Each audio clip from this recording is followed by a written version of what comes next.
Hello everyone, I am Harshita. Welcome to our Health Talk session. In this session today we are going to discuss about osteoarthritis. So today we have our doctor who is gonna share his complete knowledge on this today's topic. And before welcoming our doctor, I would like to give a small introduction about him.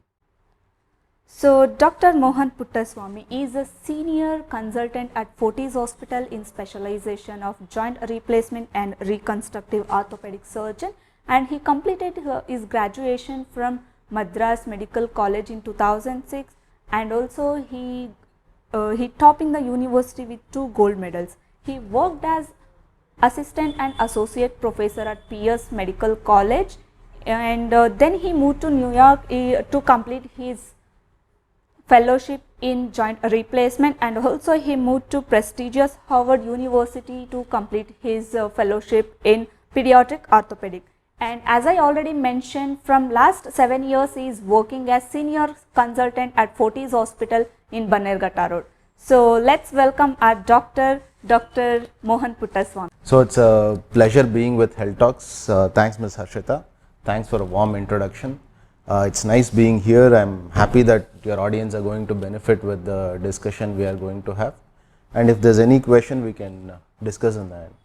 Thank you for having me. Question is, what is arthritis? So there's a lot of question about arthritis. Arthritis is basically when we take the end of the bone, there's a smooth covering on the bone we call as cartilage. Cartilage is an extremely smooth surface. When there is wearing away of cartilage, that leads to arthritis. In the broad term, arthro is joint, itis is inflammation, and in any inflammatory process in the joint is called as arthritis. Okay. We have 2 broad categories. One is inflammatory arthritis, in which we have diseases like rheumatoid arthritis. It's an entire different specialty, lot of complexities, medical management, and the other one is degenerative arthritis, which we commonly call as osteoarthritis. All the elderly people who suffer with chronic joint pains is osteoarthritis. But fundamentally, whenever there is wear and tear of the cartilage, what is an extremely smooth surface becomes a rough surface. That is essentially called as arthritis. Okay. Which joints are commonly going to affecting So from this arthritis? basically, when we talk of osteoarthritis, there are many joints in the human body which can get affected. So fundamentally, we call them as synovial joints. Any joint which has a lubricating lining can potentially get affected by osteoarthritis. But commonly, the large joints like the knee joint, surprisingly, the second common joint is the base of the thumb. So there's a base of thumb is a unique joint. So that can lead to arthritis. That's the second most common arthritis. And all the other small hand joints also, if you see 70, 80-year-olds, they have stiffness in the hand, and that is also degenerative arthritis. Luckily, in the Indian subcontinent, we don't see much of hip arthritis, but in the Western population, especially European and American people, there's a lot of hip arthritis. So the common joints are the knee joint and the small joints of hand and feet, predominantly in the hand. Okay, got it, sir. So what are the risk factors for the osteoarthritis? So there are basically 2 broad categories. We can put them as modifiable risk factors and non-modifiable risk factors. Talking of non-modifiable risk factor, first and foremost is age. As we get older, there is a risk of degenerative arthritis. So with aging, there is accumulation of breakdown of cartilage. Progressively, when somebody reaches 50, 60, 70 years, the risk of arthritis increases. Okay, so what is basically because our topic is osteoarthritis today. So what is basically you are going to explain what is that osteoarthritis? Like I said, osteoarthritis broadly is non-inflammatory arthritis. So inflammatory arthritis is rheumatoid, non-inflammatory is osteoarthritis. When we were talking of risk factors, in the non-modifiable risk factors, the other thing is the female sex. Women form about 70-80% of the patients who have osteoarthritis, whereas the modifiable risk factors, obesity and smoking. People who are obese tend to have higher risk of arthritis, and smokers. So there is some data available which says that smoking worsens arthritis. Okay. How do you diagnose these disorders? So broadly, it is based on symptomatology and investigation. So when we talk of symptomatology, we are looking at what are the symptoms the patient come in with. Okay. So essentially, patients come in with pain which is worse towards the end of the day, activity related pain, limitation in the range of motion. We have all these elderly people complaining of clicks and noises coming out of the joint, a grinding kind of sensation which they say, and any basic activities, they're climbing stairs, going downstairs, they complain of pain in the joints. Yeah, so definitely. they're all symptoms. Then there are ancillary diagnostic tests, something like a simple X-ray. So we do an X-ray, we look for joint space.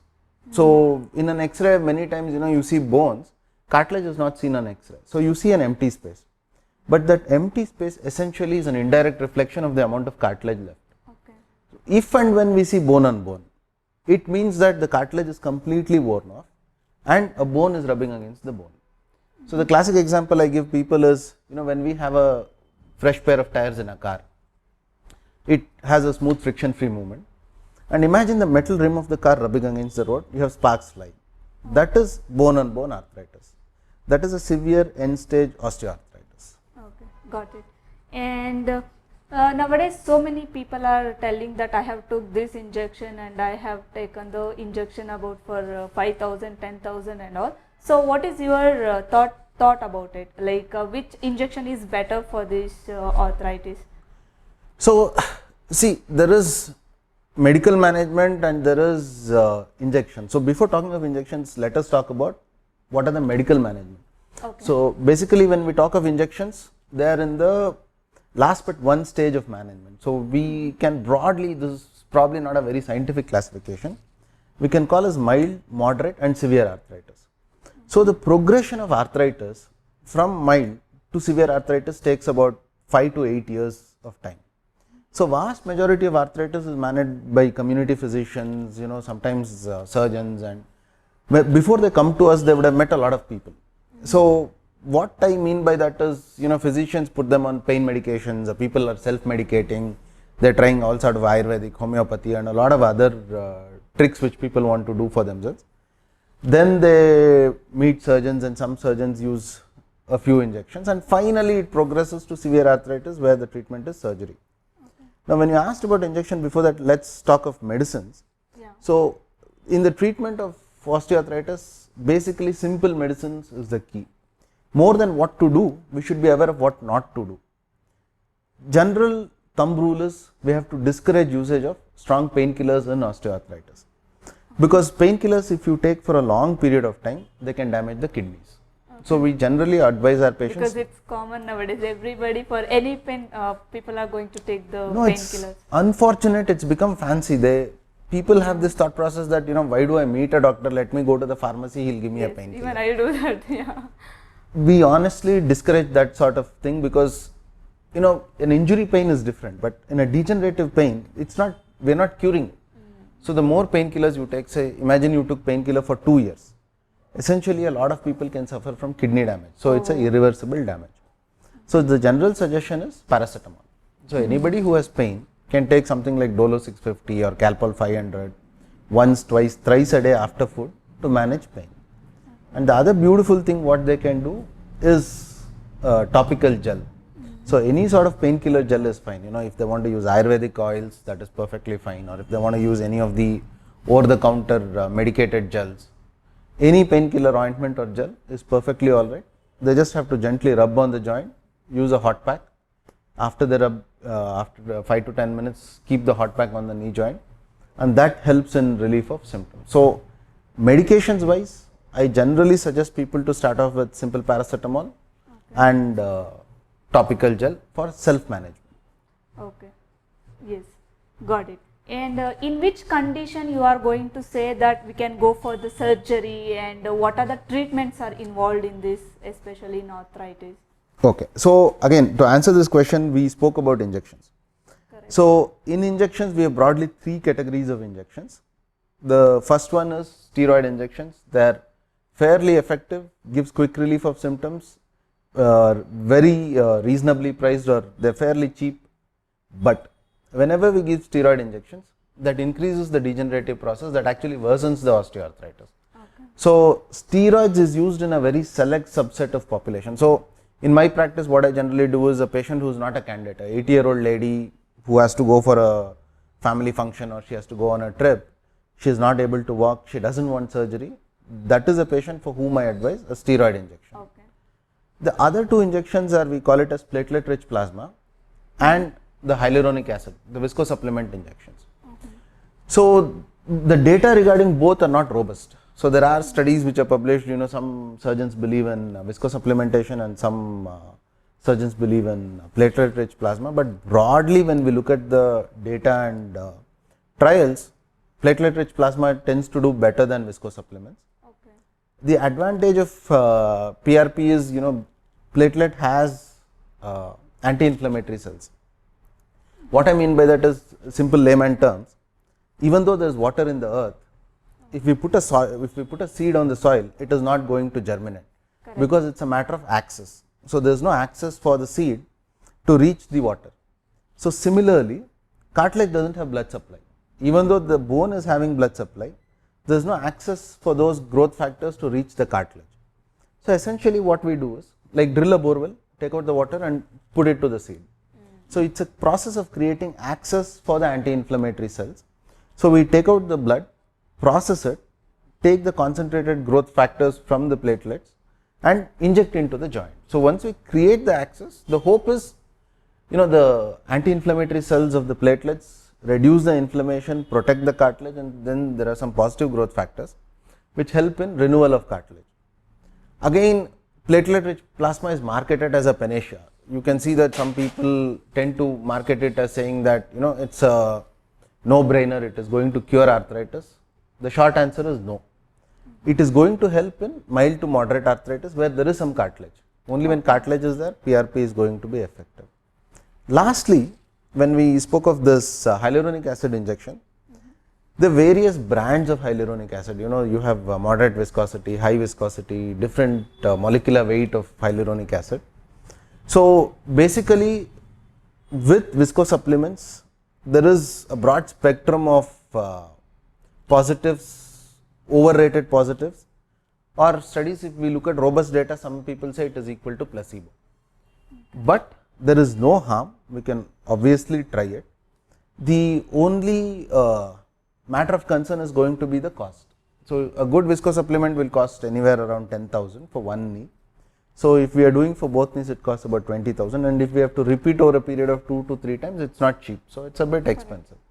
If money is not a concern, definitely injections are an option we can try before we think of a surgical treatment. Okay. So regarding surgery, I think that's an entire topic of discussion. But broadly, in the older age group, somebody in their 60s, 70s, we do a knee replacement. Once they reach an end stage arthritis, the final solution is a total knee replacement. Okay. The challenge is not in the end stage arthritis. The challenge is in the people who are in severe arthritis but who are younger. So there are a couple of other surgical options. So somebody in their 50s has bad single compartment arthritis. What I mean by single compartment is the inner side of the knee joint tends to wear away faster. So in single compartment arthritis, we have 2 options available. One is what we call as a high tibial osteotomy. This is, it's an age-old process in the 40s, 50s when we did not have joint replacement. Surgeons were trying to see how we can sort it out. A surgery was evolved. Essentially, we create a fracture. We break the bone, realign the bone so that the stresses on the knee joint is different, and that helps in redistribution of stresses and relief of pain. That is osteotomy. The other thing which I was talking about is a unicompartment arthroplasty. So instead of replacing the whole knee, we replace the worn out knee. It's called as a partial knee replacement. Okay. So that partial knee replacement is effective in the slightly younger age group. So broadly, this is how we make the decisions in treating the arthritis. Okay. Yes, sir. So how does one know that yes, I have to go for a knee replacement? So this is a very important question, because we see a lot of patients, they come in and say, sir, I have been told that my knee is worn off, I need a knee replacement. Yes. Sometimes for patients it's hard to decide when to have it. So my general thumb rule is, in my practice, knee replacement is never given. It's always taken. What I mean by that is, a patient of knee replacement should have exhausted all the medical management available for knee replacement surgery. Every non-surgical treatment should be exhausted. until unless we reach there, we should not advise a knee replacement. Essentially what I mean by that is, so they have tried medications, they have tried gels, they have tried injections, it's not work. Then people sometimes want to use braces. Okay. See, like there are a lot of knee braces available, we have knee caps, we have something called as offloader brace, and if all of them have been tried not helpful, then we think of surgery. The simplest thumb rule is, if a patient is able to use an Indian toilet, squat in an Indian toilet, or if they are able to sit cross-legged and have food, they don't need a knee replacement. It's as simple as that. So it's in severe arthritis, it's practically impossible to sit cross-legged on the ground and have comfortably for a few minutes and have food, or sit without discomfort in an Indian toilet. So this is a broad thumb rule. And radiologically we wait for the pain, radiologically we wait for it to reach the bone and bone stage. But the bottom line is, we call it as end stage arthritis, where pain has become so bad that the quality of life is affected. So, if we have a 70-year-old who is able to manage, the X-ray might look bad, but we can still wait. But if there is a 55-year-old where they have severe limitation of quality of life, they are not able to walk to the restroom, then unfortunately when no other option is available, we suggest surgery.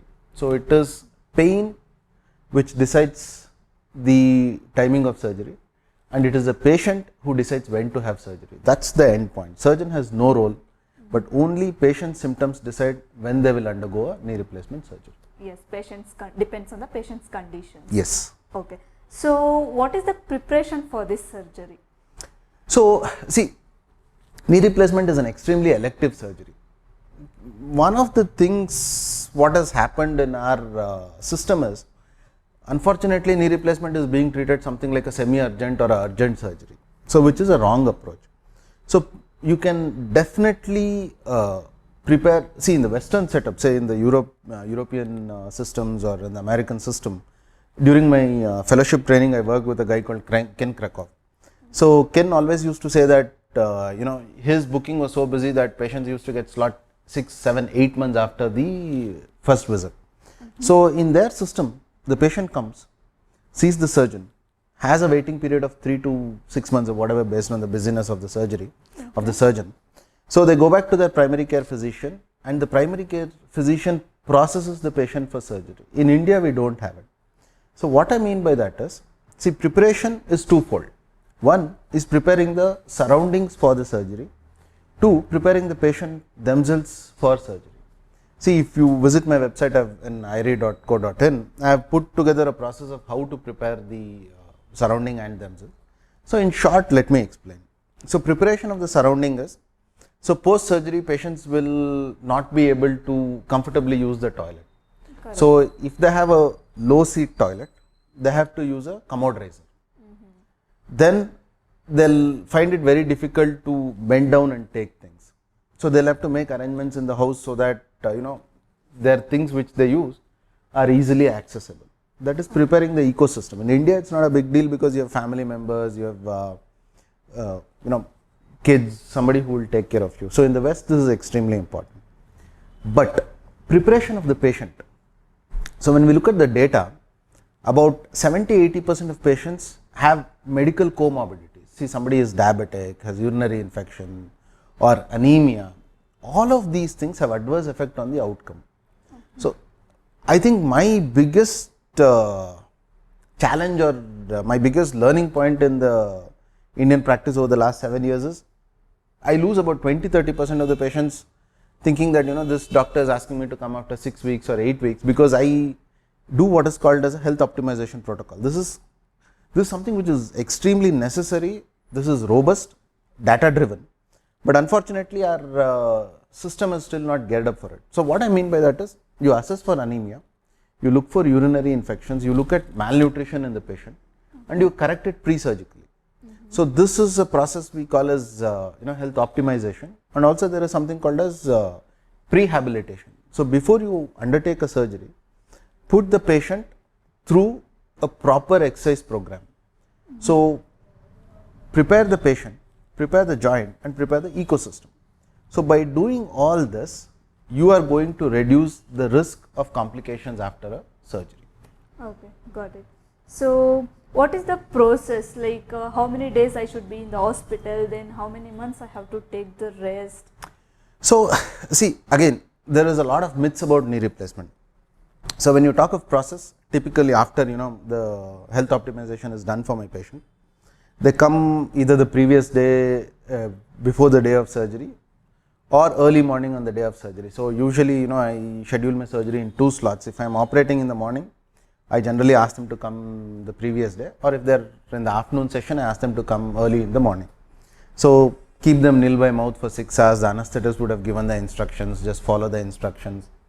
One of the most important things is we do what is called as a proper bath before a knee replacement. This is something again which has come up recently. There's medicated soaps which we give for our patients. They take a bath 12 hours before, and even just in the early mornings we give them a bath so that we reduce the bugs. We have organisms in the skin. We want to reduce those organisms, give them a bath, and then prepare them for a surgery. So, if once the surgery is done, the stay in the hospital is decided fundamentally based on patient factors, in the sense that the time needed for them to safely take care of themselves in the toilet, able to climb a flight of stairs and manage their pain with all the other parameters, the heart, lung, kidneys, recovery. If they are all right, then we can discharge. So, that typically in an Indian setup takes about 4 to 5 days. Okay. So, in the Western setup, there is something called as accelerated pathways. So, a place like San Francisco or New York, where there is a robust system, where there is a health nurse can quickly go there, they are following accelerated pathways. See, I get a lot of international patients. Their biggest question is, doc, can we go home in 24, 48, 72 hours? So, there is concept of daycare surgeries come in joint replacement, but generally that is over ambitious. In the West, they have done it for cost containment. In our Indian system, I do not think it is such a big necessity. So, my thumb rule, when the patient is safely able to do all their work, going to the restroom, able to eat by themselves, pain is reasonably tolerated by oral medications, then I discharge them, which takes about 4-5 days. Okay. So, we are completely discussing about this knee replacement. So, what is replacement? So, see, I think this is one of the most oversold, misunderstood surgeries in the world. I get questions that, doctor, are you going to cut my leg off and put a lot of metal into the leg? So, essentially, if I can show this model, see, in a knee replacement, we basically have 3 bones which form the knee joint. Okay. We have the thigh bone, which we call as femur. We have the leg bone, which we call as tibia, and we have the kneecap we call as patella. So, when we replace these 3 surfaces, we call as total knee replacement. So, in the thigh bone, the end of the bone is about 8 millimeter thick. So, the metal is about 8 millimeter thick. We only cut 8 millimeters of bone. Okay. So, and in the leg bone, which is tibia, again between the metal and the combined plastic thickness is about 10 millimeters. So, we cut 10 millimeters of bone. So, essentially it is what we call as resurfacing arthroplasty. So, in resurfacing arthroplasty, we will have whatever is being cut, we replace it only. And in some patients, when we need to resurface the patella, some people resurface, some people do not resurface, that is a very scientific debate, but fundamentally there is a plastic liner which is available for the kneecap as well. So, we replace that, and that is totally replacement. So, essentially a metal cap for the thigh bone, a metal cap for the leg bone with an extremely smooth plastic in between, and a plastic cap for the kneecap we call as patella. So, this is total knee replacement. Yeah, it's quite interesting. So, yes, is there any different designs of knee? So, see, it all goes back in time. So, the innovation started in the 1970s. 2-3 centers in UK started doing the early designs, and there are a couple of centers in the US where they started doing early designs. So, the designs evolved over a period of time. So, right now, if you ask me, there are 2 broad categories.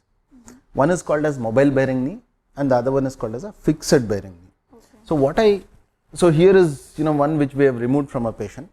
So when we talk of this is a fixed bearing design. So in a fixed bearing design, what happens is this plastic liner is fixed to the metal component. So this is a fixed bearing knee. Whereas if we talk of a mobile bearing knee, this plastic which is there rotates on this metal liner. So these are two broad categories, but as the technology has progressed, I think mobile bearing knees have come fairly less usage in the community, and largely it is a fixed bearing knee. Now when we talk of this, even before this evolution happened, there was something called as an all poly knee. So all poly knees even today they do well. Just because they are an older design doesn't mean they are bad. So what it means is there is no metal component. So the entire plastic component we put it in the leg bone, we cement it, and the movement happens between these two components. Again, all poly is considered inferior, but when we look at the data, both the registry data and survivorship data, all polys are not bad. Now regarding the present generation, when you ask broadly, so this is what we call as a CR knee. So in a CR knee, you don't have any metal here, you don't have a box essentially.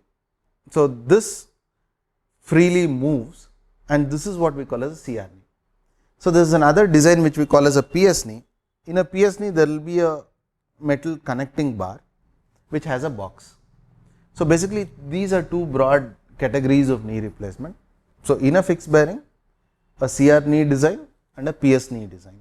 So this is what is essentially largely used across the world as we speak today. Okay, which is the best implant, sir? So when people ask me this question, the answer I give is, which is the best car? So do you consider Benz the best car, or Audi the best car, or even Hyundai? So you have multiple companies with multiple brands of cars. So essentially it all goes back to again innovation. So if we look at the supply chain, Ford started off the I think the T model or something in the 1900s, and that, I think it was about 100 years back, that has revolutionized automobile. So even in joint replacement surgery, early designs and designers started off certain schools of thought. Now that in the last 50 years is broadly divided into various companies, and those designers have started off making certain products. Generally speaking, most companies internationally manufactured implants do well. So there is something called as ODEP ratings.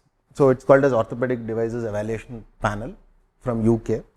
So people can go on ODEP, and if a surgeon is trying to tell this is the best product, they can look at the survivorship data on ODEP ratings. So that is an objective analysis. And the most important thing I tell my patients is, the latest prosthesis is not the greatest prosthesis. Some people tend to say this is the best prosthesis in the market, it's doing phenomenally well. I would not generally agree to that. My viewpoint and my belief system is a bit more conservative. I want to use implant which is there in the market for more than 10 years, so that we have robust data available to say that, see, I use a couple of companies. Both the implants are available in the market for more than 10 years now. So I can confidently tell my patient that, in the last 10 years, the survivorship is more than 95%.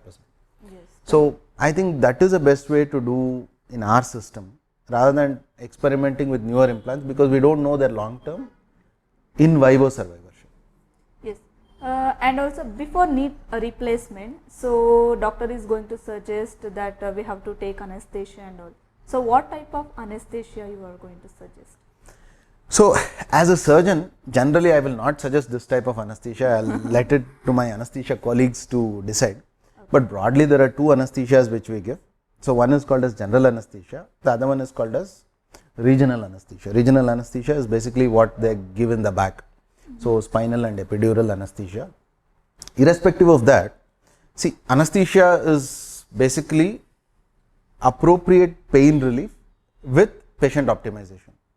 Some patients are extremely apprehensive. The funny thing is, people ask before surgery, their imagination of the operating room setup is, doctor, we thought you are extremely serious, you are always thinking of the patient, but when they listen, even though when we are operating, we are talking about politics, we are talking about sports, so that makes people anxious. So it is not irresponsibility. That's generally the way we operate. It's motor memory. So for somebody who's done hundreds of knee replacement, your hands keep flowing. The entire team is geared up for it. But we are still talking of other things, but we are working. So for that sense, we ask our patients, if they are extremely apprehensive, they talk to the anesthetist and they sedate the patient. But broadly, you have regional and general anesthesia. Okay, so don't mind for this question. I have interviewed so many surgeons. So they are going to say, I am the best and our institution is the best. So what is your thought? Even I hope you are going to say the same thing. So see, I would never claim that I am the best joint replacement surgeon. I think that's a wrong notion. So there is nothing called as who's the best replacement surgeon. I think the question itself is framed wrong. Yes. So the idea is about competence. It's not about who's the best, because I think that's a wrong approach to the question. What I mean by a best surgeon and a best institution, at least in my opinion, is from a surgeon's point of view, he should be competent, well trained, knowledgeable, skillful. So this is what a surgeon brings to the table. Essentially, their subspecialty domain training. So a general orthopedic surgeon approaches it with a broad brush and a broad thought process. So when I say I'm a fellowship trained surgeon, so during my fellowship I was trained with, like I said, with this guy called Ken Krakow. So this mentorship, what it gives is, it takes away the edges, makes you a better surgeon. You learn the finer tricks of the trade, nuances of joint replacement surgery. So that is from a surgeon's point of view. From an institution point of view, I'll be very honest with you. So when I say I'm working in Fortis, the money I make per case is much less than what somebody can make in a nursing home. And if a patient pays about 2.5 lakhs in present terms for a knee replacement in Fortis, in a nursing home some people can operate in 2 lakh. But it is about the infrastructure. So especially in a knee replacement surgery, we are replacing a function which has to work for 20-30 years.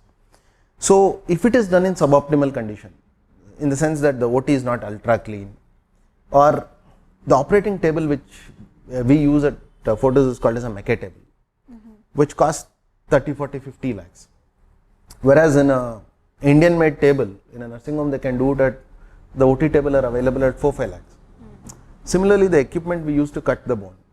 So if there are expensive equipment which are imported, which costs about 20 lakhs, or local made or regionally made equipment are available for 2-3 lakhs.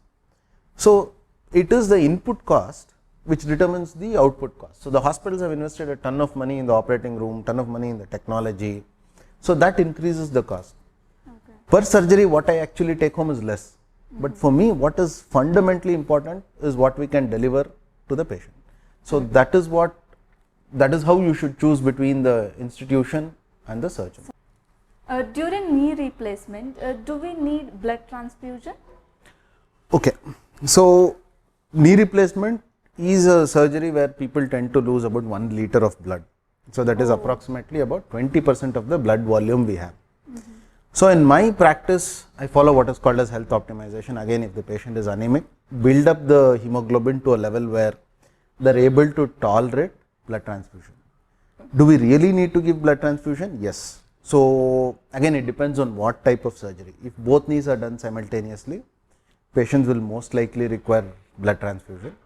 But at least in what I do, the way I do, single knees, very rarely do I have to give blood.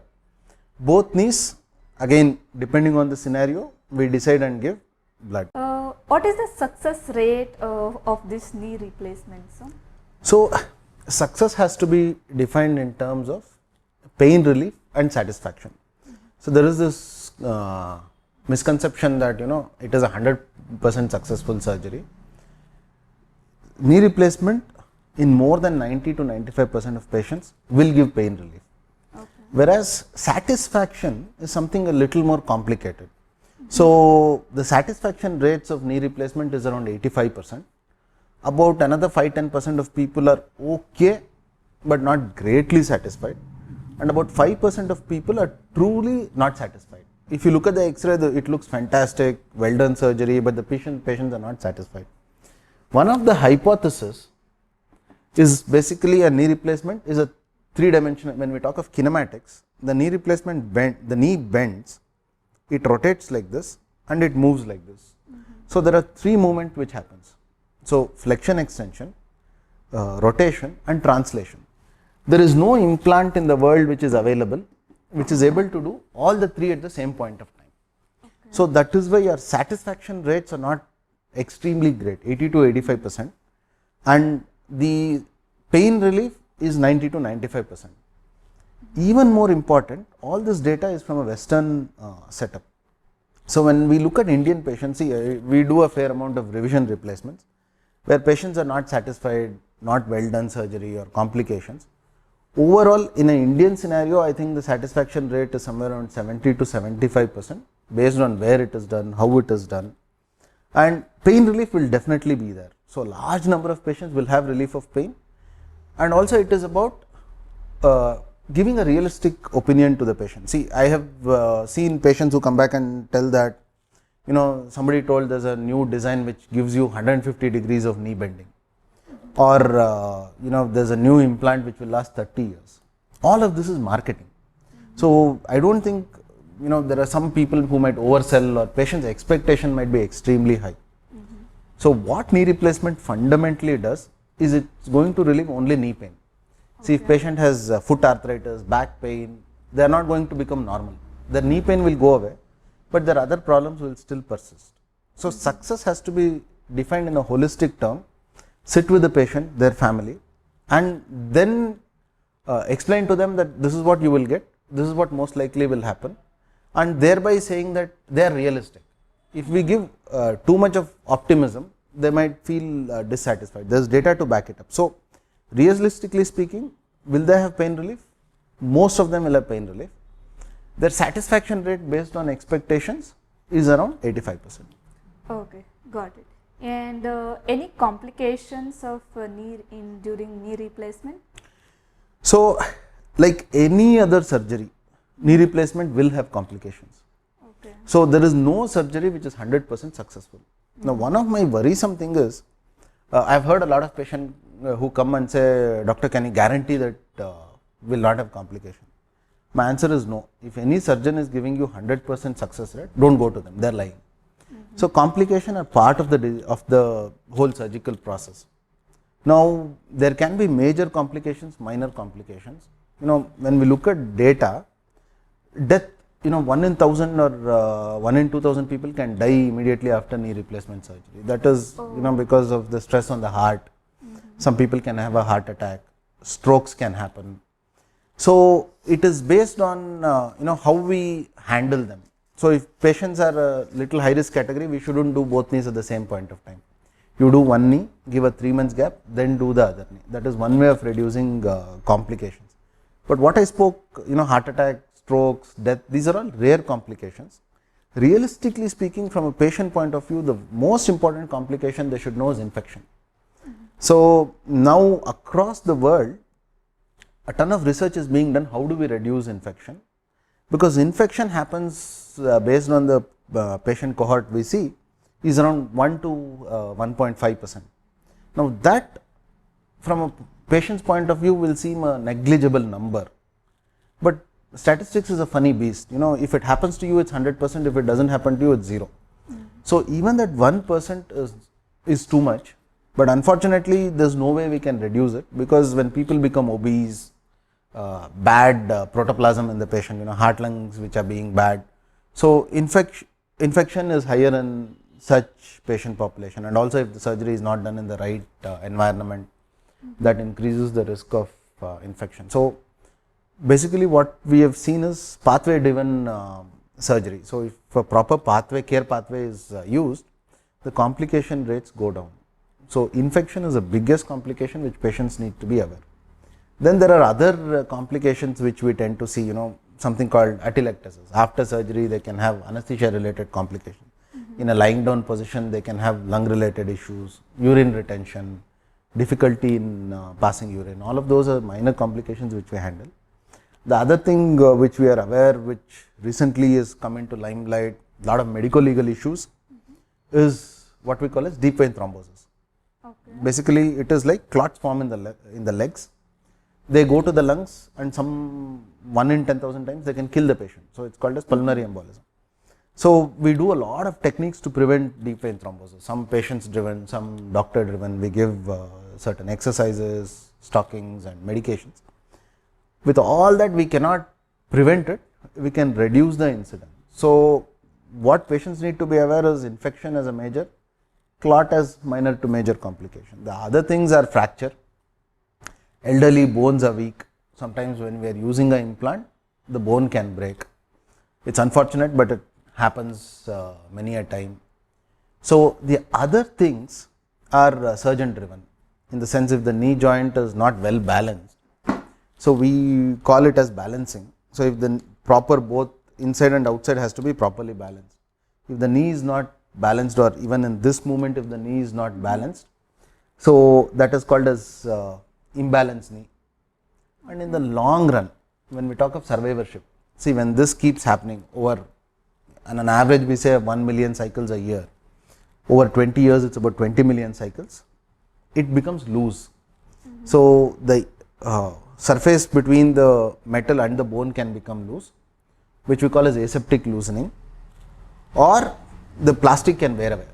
With time the plastic keeps wearing away, micrometers keeps wearing away over a period of time. That is a long-term complication. Aseptic loosening is a long-term complication. Infection can happen anytime, early after a surgery it can happen, or it can happen after 10 years. So these are the broad complications which patients need to be aware of. Okay. After the replacement, after the or surgery, so the pain, how long it will be there? So see, pain is a subjective sensation. I have had patients, I remember one patient from Tumkur. I did his surgery, second day he says, doctor, I did not need painkillers, I only took Dolo. I was surprised. Then I have patients who come back after 3 months, they are like, doctor, mera BB gutna dukh raha hai. So it's an extremely subjective sensation, but overall, when we look at the broad cohort of patients, the patients need painkillers, IV painkillers for about 3 to 4 days, oral painkillers for about 2 to 3 weeks. After that, occasionally they'll have pain for 6 weeks. And the relief of pain, we call it as geometric and arithmetic progression. So 80% of recovery, geometric recovery, happens in the first month to 6 weeks. Okay. So then month on month there is a slow recovery. Even up to a year people make progress. So yes, knee replacement is a painful surgery, but with modern techniques, anesthesia and our perioperative management, pain is very tolerable by oral medications after discharge. 5-6 days, you just need oral tablets to manage pain. Okay. So after the surgery, some people may say, I'm feeling some drowsy and even I was sleepless. So what is your thought on that? So again, there is robust data to support that, the first 6 weeks, there's change in sleep cycle. We don't understand why it happens, but night times they don't tend to sleep well, whereas mornings they feel drowsy. So is it anesthesia related? It's a poorly understood mechanism. So what we generally advise our patients is, afternoons and mornings tend to avoid sleeping. Watch TV, talk to family, do some exercises, dumbbells, and keep yourself active. So night times they'll be able to sleep, but this happens for about 6 weeks. The same thing with appetite. People have loss of appetite, that it doesn't taste well. So all of this will be there for about 4 to 6 weeks, which automatically disappears. And if it becomes a niggle or a problem, we handle with medications. Okay. So how long should I use a walker or supportive instrument? So I hope you don't have a knee replacement, you don't need to use it. So like usually, yeah. Say an elderly patient, when they undergo a knee replacement, basically they need to use it till they are confident. Okay. What I mean by that is, see, I have a 70-year-old person whom I do a knee replacement. I ask them to use walker for about 6 weeks, and for the rest of their life I ask them to use a cane. Whereas if it's a 60-year-old patient, very active pre-surgically, ask them to use walker for a couple of weeks, transition to a cane in a month, nothing. So it is individualized, but broadly speaking, again, 3 weeks of walker, 3 weeks of cane, and based on how they progress, they can decide to use the cane or not to use a cane. Okay. And after 2 or 3 months, people may come by saying that I have a swelling and all. So what do we have to do for that? See, that's a good question. So swelling, we have any leg swelling, the surgeon's mind has got an alarm which rings that is there a DVT.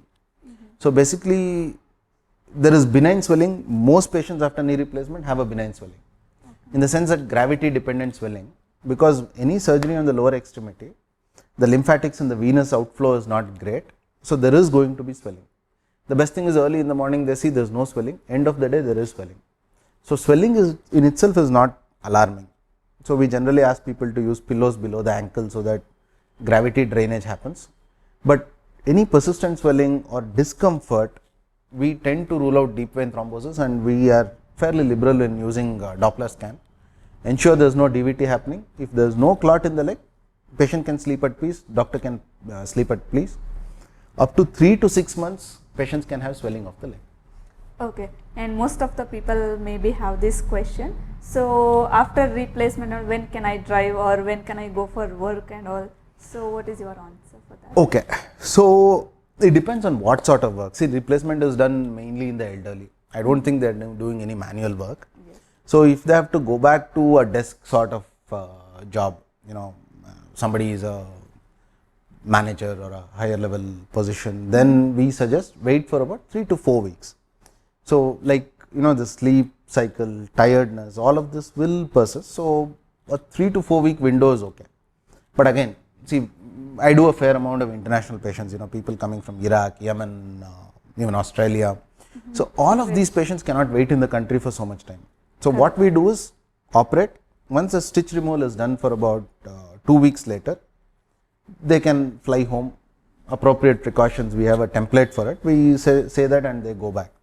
But return to work is about 4 weeks. And driving, a lot of studies have shown that about 5 to 6 weeks is the time required for them to confidently drive.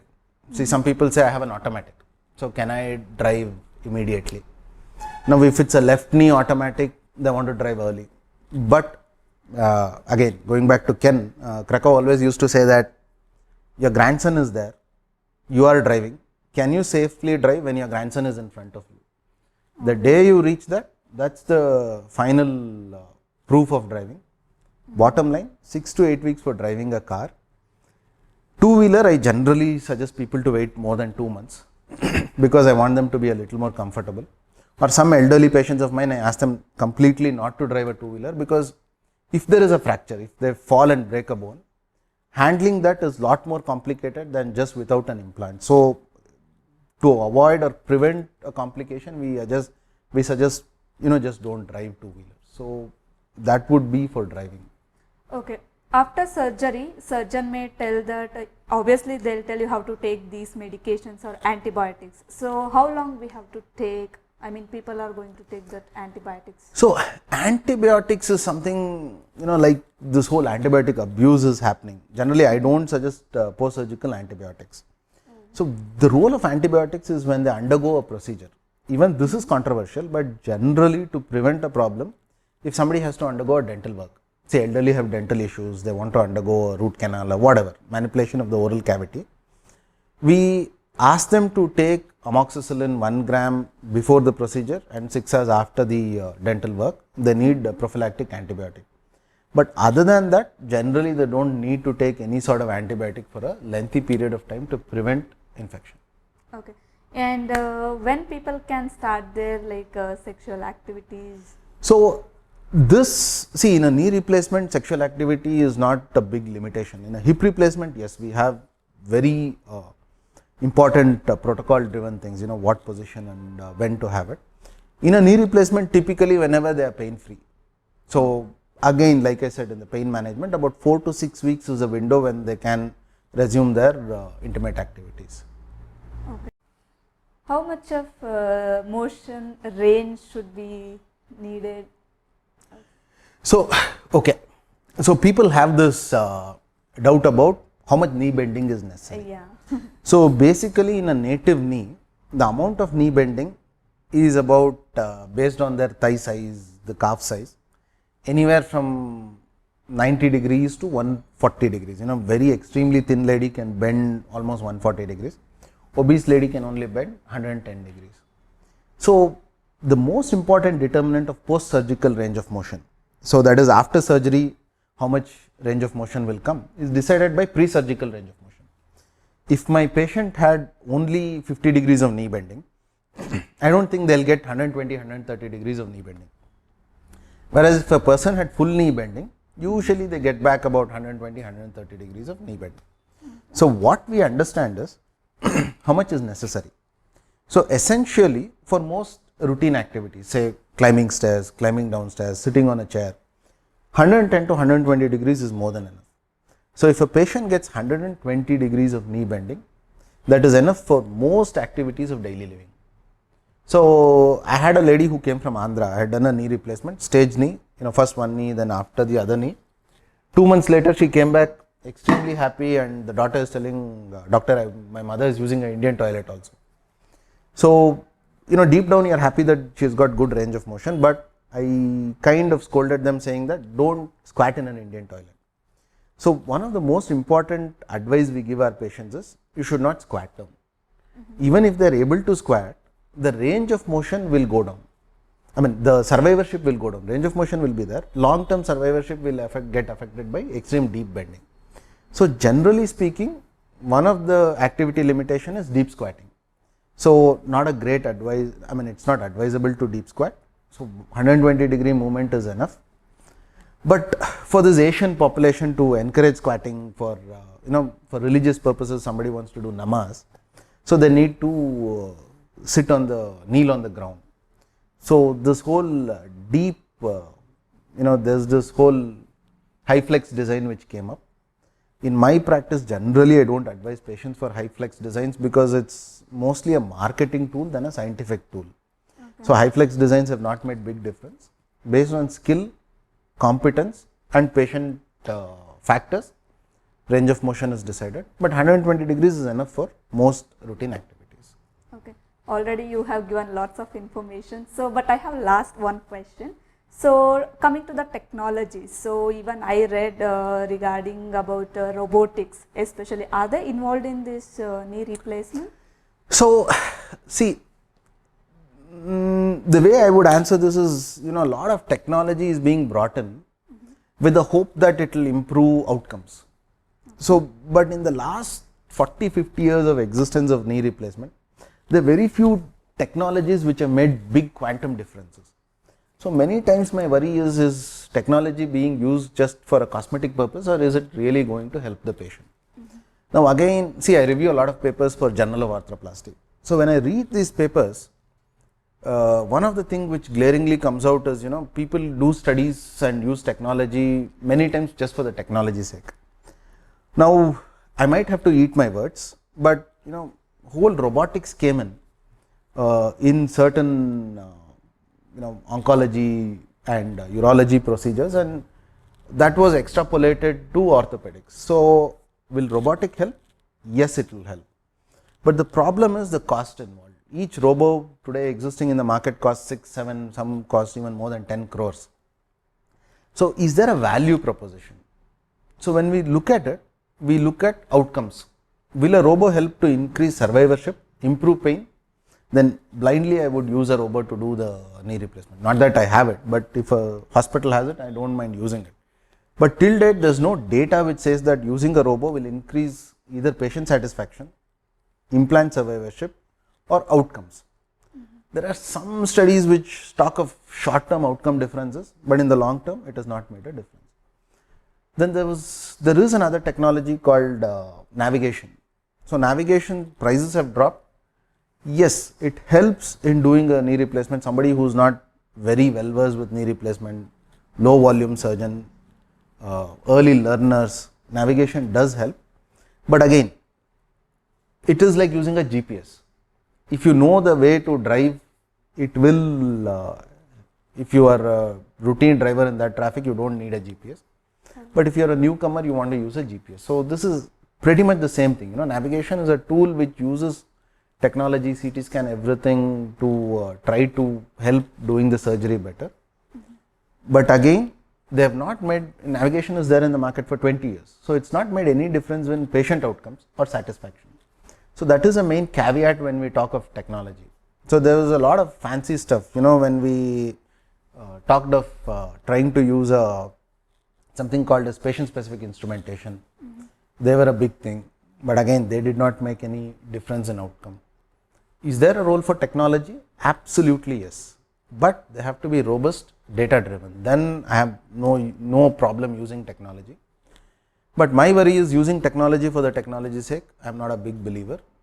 A well done knee replacement without any fancy gadgets will still give good outcomes if the surgeon knows the principle, select the right patients, appropriate techniques of doing surgery, existing implants, patients will do well. Yes, thank you very much, sir. And it's the end of this session. And seriously, I'll be most thankful. It is going to helpful for others also. And yeah, thank you once again. It's been my pleasure. So the whole idea is, if your audience, wherever they are, if they're able to benefit from our conversation, these are all foundational principles, basically to guide them to make decisions, and that's the whole purpose. Concept. Thank you for having me. Thank you very much.